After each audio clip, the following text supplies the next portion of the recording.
샬롬. 오늘도 하나님의 말씀으로 하루 시작하신 여러분들에게 하나님의 은혜와 평강이 충만하게 넘치시기를 간절히 축복합니다.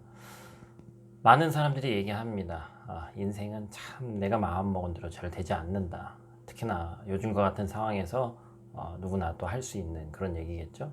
오늘 본문은 이 본문을 중심으로 해서 내 인생의 어떤 생각지 않은 뜻밖의 결과 앞에서 나는 어떠한 신앙인으로서 자세를 가져야 되는지, 그리고 복음의 여정을 걸어가면서 우리에게 꼭 필요한 것이 그래서 무엇인지를 함께 나누고자 합니다. 크게 두 번째인데요. 첫 번째로는 우리가 신앙인의 자세로서 이런 어떤 자세를 가져야 되냐면 선을 행하다가 낙심하지 말라는 것이죠. 우리가 인생을 통해 경험하듯이 선을 행한다고 반드시 선한 결과가 따라오는 것이 아님을 우리가 알 수 있습니다. 오늘 본문에 등장하는 바울도 동일한 모습을 보여주죠.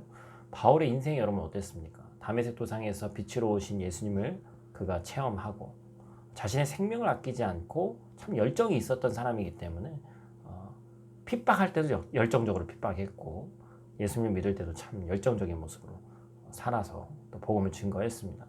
하나님 앞에서 목숨을 걸고 복음을 전했던 바울의 인생 앞에 놀라운 기적과 또 놀라운 열매들이 맺혔죠. 우리가 성경을 보고 알 수 있죠. 그런데 매번 좋은 결과만 있지 않았습니다. 고린도 후서에서는 바울이 복음을 전하다가 만나게 된 여러 어려움들을 소개하죠. 고린도 후서 11장 23절에서 25절 말씀이죠. 내가 수고를 넘치도록 하고 옥에 갇히기도 더 많이 하고 매도 수없이 맞고 여러 번 죽을 뻔하였으니 유대인들에게 40에서 하나 감한매를 5번 맞았고 3번 태장으로 맞고 1번 돌로 맞고 3번 파손하고 일주야를 깊은 바다에서 지냈으며, 참 그의 인생이 어찌 보면 예수님 알지 않았고 복음 전하지 않았으면 당하지 않았던 일들을 많이 참 당하게 되는 것이죠. 인간적인 생각으로는 참 억울하고 원망할 수 있는 상황인데 바울은 그렇게 살지 않았습니다. 자신이 처한 상황을 오히려 자랑하겠다고 고백하면서 복음의 행보를 멈추지 않죠. 그래서 오늘 데살로니가 교회의 성도들에게 바울이 권면하는 것도 선을 행하되 뭐 하지 말라는 겁니까? 낙심하지 말라는 겁니다. 낙심은 녹초가 되는 것을 얘기합니다. 그로기 상태가 되는 것이죠. 다 놓는 것이죠. 뜻하지 않은 결과를 만난 사람이 드러내는 사실은 당연한 반응일 수 있습니다. 갈라디아서 6장 9절 말씀 보니까 우리가 선을 행하되 낙심하지 말지니 포기하지 아니하면 때가 이름에 거두리라. 여러분 이 말씀을 꼭 간직하시고 하나님께서 귀한 열매를 거두게 하실, 또 합력하여 선을 이루실 그 날을 바라보면서 주어진 오늘 하루를 잘 감내하며 담대하게 살아가시기를 축복합니다. 두 번째로 살펴볼 부분은 우리가 복음의 길을 걸어가는 여정 속에서 꼭 필요한 것이 무엇인가라는 문제입니다. 앞서 살펴본 대로 우리가 신앙생활하는 가운데 뜻하지 않은 일들이 일어난다는 것이죠. 그래서 우리는 절망 속에 신음하면서 주저앉게 때때로 돼 있습니다. 이때 우리에게 필요한 것이 무엇입니까? 바로 16절 말씀이죠. 평강의 주께서 친히 때마다 일마다 너희에게 평강을 주시고 주께서 너희 모든 사람과 함께 하시기를 원하노라. 평강이, 예수 그리스도의 평강이 그들 가운데 있기를 원하는 겁니다. 바울이 편지할 당시에 데살로니가 교회 내에는 계속해서 얘기하지만 또 이번 주일날 설교할 본문이기도 하지만 종말론에 대한 오해가 교회를 힘들게 하고 있었습니다. 이렇게 인간의 생각이 앞서면 결국은 중심을 잡지 못하고 흔들리는 거죠. 이 흔들릴 때 가장 필요한 것이 바로 어디로 가야 될지 모르고 내 마음이 낙심되고 넘어질 것 같은데 붙들어져야 될 말씀이 오직 예수 그리스도로부터 오는 말씀, 즉 평강입니다.